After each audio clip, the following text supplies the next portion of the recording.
വേനലവധിക്കാലമല്ലേ, കുട്ടികൾ കളിച്ചു തന്നെ വളരണം. ഇതിന് നല്ല മൈതാനങ്ങൾ വേണം. ടർഫിൽ പോയി കളിക്കാനൊക്കെ എത്ര കുട്ടികൾക്ക് കഴിയും? ചുനങ്ങാട് ഇനി മൈതാനമില്ലാത്തതിൻ്റെ പേരിൽ ഒരു കുട്ടി പോലും കളിക്കാതിരിക്കില്ല. നാടിൻ്റെ ആവശ്യം അവിടുത്തെ മനുഷ്യരൊക്കെ കൈകോർത്ത് നിറവേറ്റി. കഴിഞ്ഞ 5 വർഷക്കാലത്തെ ഈ മുട്ടിപ്പാലത്തെ പ്രദേശവാസികളുടെ ഏറ്റവും വലിയ സ്വപ്നമാണ് ഇവിടെ സാക്ഷാത്കരിക്കപ്പെട്ടിട്ടുള്ളത്. ലഹരി യുവാക്കൾക്കിടയിൽ വലിയ രീതിയിൽ പ്രചരിക്കുന്ന ഈ ഒരു കാലഘട്ടത്തിൽ വിദ്യാർത്ഥികളെയും യുവാക്കളെയും ഏകോപിപ്പിക്കുക, കളിസ്ഥലമാണ്, കളിയിടങ്ങളിലാണ് ഏറ്റവും വലിയ ലഹരി എന്ന പ്രഖ്യാപനം കൂടിയാണ് ഈ ദിവസത്തിലൂടെ ഞങ്ങൾ പ്രഖ്യാപിച്ചിട്ടുള്ളത്. ചുനങ്ങാട് മുട്ടിപ്പാലത്തെ ഷൂട്ടേഴ്സ് ക്ലബ് ആൻഡ് ചാരിറ്റബിൾ സൊസൈറ്റിയാണ് 40 ലക്ഷം രൂപ മുടക്കി സ്ഥലം വാങ്ങിയത്. അതിനായി നാട്ടുകാരിൽ നിന്ന് സംഭാവന വാങ്ങി സ്പോൺസർമാരെയും കണ്ടെത്തി. ഇപ്പോൾ ഇവിടുത്തെ കുട്ടികൾ കളിക്കുകയാണ്.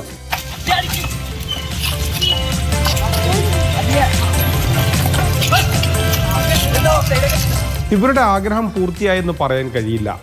അതിനായി അടുത്തുള്ള ഒരു 12 സെന്റ് സ്ഥലം കൂടി വാങ്ങണം. എങ്കിലേ ഒരു 7's ഫുട്ബോൾ സ്റ്റേഡിയം സ്ഥാപിക്കാൻ കഴിയും.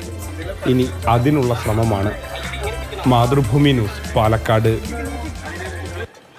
നമുക്കിപ്പം ഗോകുൽ VS ചേർന്നുണ്ട്. ഗോകുൽ, ഒരു കുട്ടിക്ക് പോലും ഇനി കളിക്കാതിരിക്കേണ്ട അല്ലേ? കാരണം മൈതാനം അവർക്ക് കിട്ടിയിരിക്കുകയാണ്, അവരുടെ ആഗ്രഹം അങ്ങനെ സഫലമായിരിക്കുകയാണ്. എന്തൊക്കെയാണ് അവിടുത്തെ വിശേഷങ്ങൾ?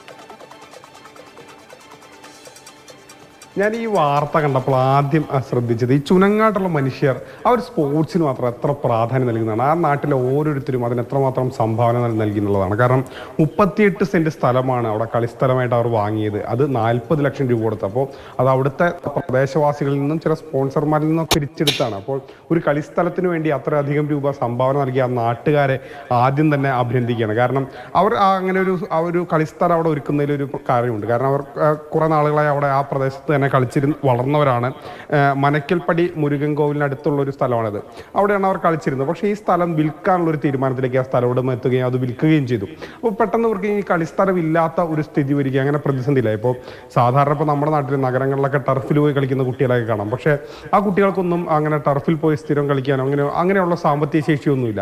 അവരതുകൊണ്ട് തന്നെ പൈസ കൊടുത്ത് തങ്ങളുടെ കളിസ്ഥലം തിരികെ വാങ്ങി. അത് 2022 മുതലുള്ള അവരുടെ ശ്രമമാണെന്ന് ആലോചിക്കണം. അതിന് നേതൃത്വം നൽകിയത് Chunangad shooters club and charitable society. ഇവരുടെ നേതൃത്വത്തിലാണ് ഈ സ്ഥലം വാങ്ങുന്നതിന് പണം പിരിച്ചതും ആ സ്ഥലം വാങ്ങിയതും ഒക്കെ. അപ്പോൾ ഏകദേശം 2022 തുടങ്ങിയ ശ്രമമാണ് അത് 2025 ഇന്ന് വിജയിച്ച് നിൽക്കുന്നു.